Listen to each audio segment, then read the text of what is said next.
He was a hurricane in human form, a Corsican outsider who seized the French Revolution's fiery heart and redrew the map of Europe. But was he a liberator, carving a new world from the ashes of the old, or a tyrant, drenched in the blood of millions? Tonight, we dive into the extraordinary, brutal, and utterly captivating life of Napoleon Bonaparte, a man whose shadow still stretches across history. Imagine a world fractured by revolution, where old kings trembled and new ideas sparked like gunpowder. Into this chaos, a young man from a remote island, Corsica, emerged. Born in 1769, just as France annexed his homeland, Napoleon grew up feeling like an outsider, a foreigner in his own military schools. He was small, not particularly charismatic in youth, but he possessed a mind like a steel trap. He devoured books on history, philosophy, and military strategy, turning every perceived weakness into an intellectual arsenal. The French Revolution, a cataclysm that tore down the monarchy and plunged the nation into blood-soaked terror, wasn't just a backdrop for Napoleon, it was his grand first stage. His big break came during the Siege of Toulon in 1793. A young artillery officer, he saw what others missed, directing cannons with brilliant precision, driving the British out and earning himself a generalship almost overnight. From there, it was a dizzying ascent. He led the French army in Italy, turning a ragtag group of hungry soldiers into an unstoppable force. His tactics were audacious, his speed legendary. He didn't just win battles, he shattered armies and rewired the very concept of warfare. He was a master of propaganda too, crafting his own image, making sure his victories were celebrated. His genius undeniable. By 1799, France was exhausted by years of revolution and war. The government, known as the Directory, was weak and corrupt.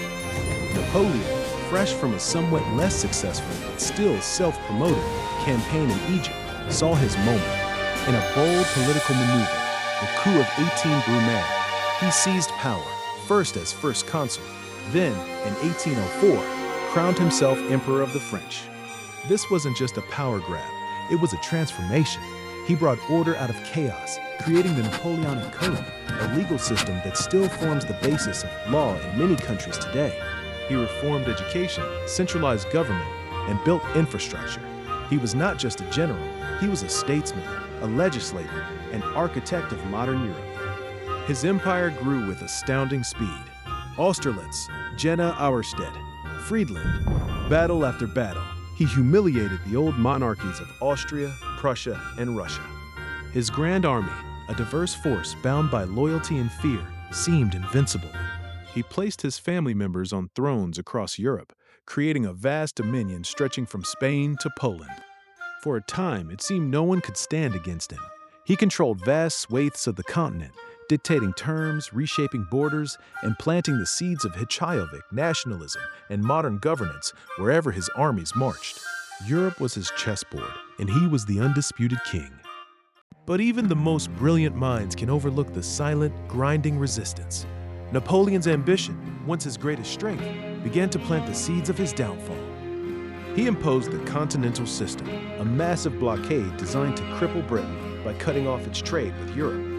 The idea was sound on paper, but in practice, it was economic warfare that hurt his own allies and stirred resentment. Smuggling thrived, and nations chafed under French dominance. Then came the Spanish ulcer, his ill-fated invasion of Spain in 1808. He underestimated the ferocity of Spanish resistance, the brutal guerrilla warfare that tied down hundreds of thousands of his best troops, bleeding his empire dry year after year. It was a wound that refused to heal, a constant drain on his resources and reputation. This simmering discontent and the constant need to enforce his will led to the ultimate gamble. In 1812, seeing Russia flouting his continental system, Napoleon launched his most ambitious and ultimately most disastrous campaign, the invasion of Russia. He assembled the largest army Europe had ever seen, over 600,000 men from across his empire, and marched them deep into the vast, unforgiving Russian plains. It was a logistical nightmare from the start. The Russians adopted a scorched earth policy, retreating and burning everything, leaving Napoleon's army to starve and freeze. The brutal Russian winter arrived early, turning the retreat into a horrifying massacre. tens of thousands died from hunger, frostbite, and Cossack raids. Napoleon returned with barely 100,000 men, a shattered army, and a bruised reputation. The myth of his invincibility was broken. The great powers of Europe, sensing weakness, united against him. After further defeats, Napoleon was forced to abdicate in 1814 and exiled to the tiny island of Elba. But a man like Napoleon doesn't stay down for long. In a breathtaking display of defiance, he escaped Elba in 1815, returned to France, and rallied his old jurists, reclaiming his throne in a period known as the 100 Days. The world watched in disbelief, but his second reign was short-lived. The combined forces of Britain and Prussia met him on the muddy fields of Waterloo. It was a brutal, decisive battle, ending with Napoleon's final, crushing defeat. Exiled again, this time to the remote South Atlantic island of St. Helena, he spent his remaining years reflecting on his epic life, dictating his memoirs, a caged eagle far from the battlefields he had dominated. Napoleon Bonaparte. His name evokes genius, ambition, and tragedy. He was a military titan who changed the face of warfare forever, a legal reformer whose code still resonates, a figure of contradictions who embodied both the Enlightenment's ideals and its darkest shadows.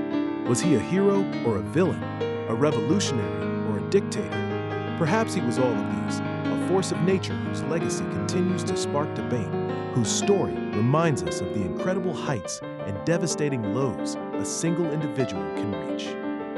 If you found Napoleon's incredible journey as captivating as we did, make sure to check out our next video diving deeper into the mysteries surrounding his death.